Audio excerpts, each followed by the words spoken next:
Boy, do I really wish that I didn't have to talk about this subject. And of course, the subject for today is, should the After movie get rebooted? Will the After movie get rebooted? Because again, I'm seeing like a lot of people, talking about this. But see, the funny thing about this is that out of one side of their mouth, they're saying, "Oh yeah, no, this thing needs to be rebooted. They need to redo this entire thing, start from scratch."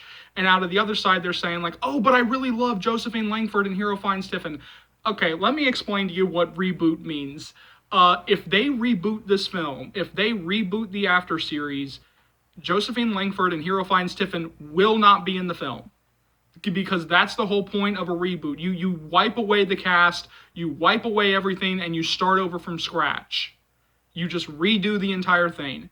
Because I don't know many. I mean, I have never seen it in my life where the original actors come back for the reboots. I have never seen that in my life. Now, one of the things is that, look, you can hate on the film all you want, but the reason why it's not going to get rebooted is because, let's face it, the film is a success. The film is a success no matter which way you swing it. If you want to talk about quality, then okay, we can talk about quality. We can argue about the quality of the film, but in terms of the box office, this film is a success, especially with the budget. This film is a success. And that's why it will not get rebooted, because a lot of the times when you see reboots is because it has something to do with the box office, because a film may be disappointed or outright flopped. Let's use an example here, because this is still kind of on my brain, because they unfortunately just aired the 2.5 hour series finale of Shadowhunters, which originally started as the Mortal Instruments' City of Bones. I mean, that was a film that came out back in 2013, and before that film ever came out, like, this is what was really starting to anger me about the After movie, is because if you compare it to something like City of Bones, before City of Bones ever came out back in 2013, you had Constantine Pictures, you had Sony Entertainment, pretty much all saying like, and like all the actors saying, "Hey, we're ready to go on the sequel. We have a script. We have, people are building props. We have everything ready to go. We're going to start shooting a month after the film comes out, after the first film, after City of Bones comes out." To the point that they were even, still casting, actors, to play new parts in the sequel, City of Ashes. I think that's the name of the book. Please correct me if I'm wrong. But yeah, City of Ashes. They were continuing to cast people even after it was clear that the film had flopped, and still saying like, "Oh no, we are continuing with this. We are starting production in a month.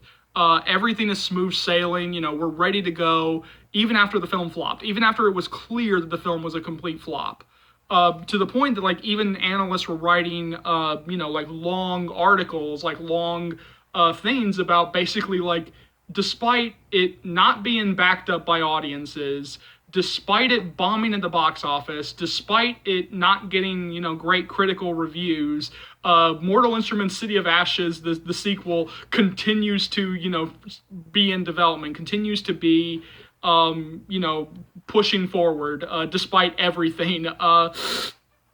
Cut to After, because again, this whole thing is about After. So yeah, now that's the difference between that and After, is that After, we pretty much have been played footsies with this entire time.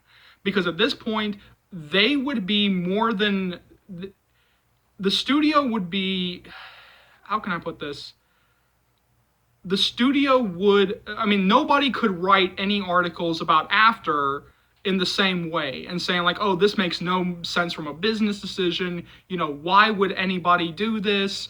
Why, like, this is throwing, good money after bad. Like nobody wants this. Please, this doesn't make business sense. What the hell are you guys doing?" No, if Avrion Pictures announced, "Oh, by the way, we're doing a sequel and it's coming out sometime in 2020," nobody could write that article, because the fact of the matter is that After is a success in terms of the box office. Now, we can completely talk about the quality of the film, but if quality of a film is like the only way, like how we would ever get any sequels, let's face it, we would not have, the entire 50 Shades trilogy. We wouldn't have the Twilight movies. Because again, I mean, according to the public at large, maybe not to the fandom, but to the public at large and to the critics, 50 Shades and Twilight are pieces of shits. I don't think so. I was fine with 50 Shades and Twilight. I was really fine with them. I really enjoyed them. You can go on the other parts of the channel. You'll find me defending 50 Shades. But yeah, if quality is like the only way to decide whether or not you get a sequel, then it makes no sense. Then, you know, like we wouldn't have like half the sequels that we have. The fact of the matter is that if so, yeah, my point there is that if Avrion Pictures ever came out and said, well, you know, the reaction wasn't what we were expecting, you know, we wanted it to be, we wanted it to get a little bit better of a reaction, I could just look at them and say, Twilight and 50 Shades, dudes, ma'ams, sirs, ladies. I mean, like, that would be my first response. Like, yeah, like, don't try to bullshit me here. So like, okay, again, this entire video is kind of talking about the reboot, and again, like, do you notice how like I'm getting off and talking about everything else rather than talking about this stupid question? Because that's what it is. I mean, I get that you're pissed, but then it's just like, I don't understand it. I don't understand how out of one side of your mouth you're saying, you know, give us a reboot. We want to see this thing rebooted. But then out of the other side, you're saying, oh, but we really love these actors, completely seeming not to understand that if it gets rebooted, then all of that goes away. All these things that you praised, these actors that you praised, they're gone. Because again, if I was either of these two, even if they were asked to come back, even if I were these two, it's like, well, I just did this. You know, why would I do the same thing again? Like, why would I come back to just do essentially the same thing again? Like, maybe a little bit better, but essentially, you know, go from point A to point Z. I mean, basically the same way. Because again, if you think that, oh, if we get rebooted, then we'll get the bet, you know, we'll get like a more hard R, you know, like a more accurate, you know, thing. The fact of the matter is that Anna Todd was like one of the ones who actually approved of the changes to the big reveal at the end of the first book. Because I'm sorry to tell you, but you're just not going to be able to do the bet in 2019. You're not. There's no way that they can do the bet untouched in 2019. I'm sorry, you can't do it. You would have way too many people up their asses about it. I mean, you would have way too many horrific reactions to it. And again, you need to make it, you know, still somewhat believable that she forgives, that the main character forgives the guy. I mean, you still have to make that shit believable. So yeah, if you just play the bet, you know, normally, if you just play the bet, you know, as is written, I don't think an audience would get behind it.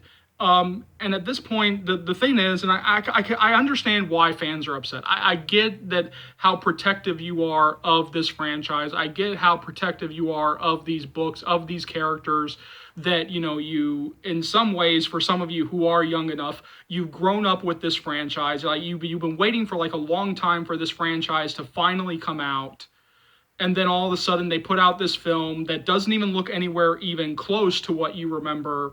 You know, they tone it down, they tamp it down, they do the PG-13, they completely kill his personality. But the fact of the matter is that it's clear that they're hearing you. It's clear that Anna Todd, Jennifer Gibgot, is hearing you, because, well, Jenny Gage is gone. The script writers are gone. So already there, you've already fixed part of the issues. Because in this article that I read to you guys, that you can find on the video, How the After Movie Came to be Made, Josephine Langford, Hero Finds Tiffin, and Anna Todd all did not want Hardin's personality to be tamped down. All did not want his personality to be toned down, and they all got overruled by Jenny Gage. Well, they can fix that in the sequel because Jenny Gage is gone. So again, I'm just saying that before you completely write off this franchise, before you continue to spew the uninformed, you know, things talking about, you know, you want to reboot, well, you ain't going to get a reboot, because guess what? The film was successful enough that it doesn't make sense to try to reboot this thing, to be honest with you. Just from a business perspective, it doesn't make any sense. I mean, why? Okay. So yeah, I'm just saying, give it, all right, if the sequel comes out and it's the same issues. It's the same issues. It's the same everything. It's the same problems. Then we can talk about a reboot. Then we can talk. Then I will be completely on your sides. I will completely, change my tune on this. Then I will completely, make, about 1 million videos talking about, yeah, they need to reboot this thing. But yeah, let's just give the sequel a chance. Let's just see what they have up their sleeves, because it's clear that they are hearing you guys. They are hearing the fans. They are listening to what you're saying, that they are making a real attempt to fix what they can, or what you guys kind of want, and try to make it a little bit better. So don't give up on them just yet. So jump down to the comment section below. Let me know what you think. As always, thank you so much for watching. As always, thank you so much for your support. Without you guys, the channel would not be able to grow to the extent that it has, or continue to grow as it will. It never would have passed 300 subscribers. As always, I am doing the read-throughs every day, barring any illnesses or any personal issues. So look forward to that. It will be continued throughout for the entire series. I will continue to update you guys on any After We Collided movie news. I will continue to, make other separate videos talking about other things that I feel about the film, or other subjects that I see come up about the movie, about the After series. And as always, remember, if you like what you see here, leave a comment, leave a like. Remember to subscribe. I'll see you later. Afternators. Take care, y'all.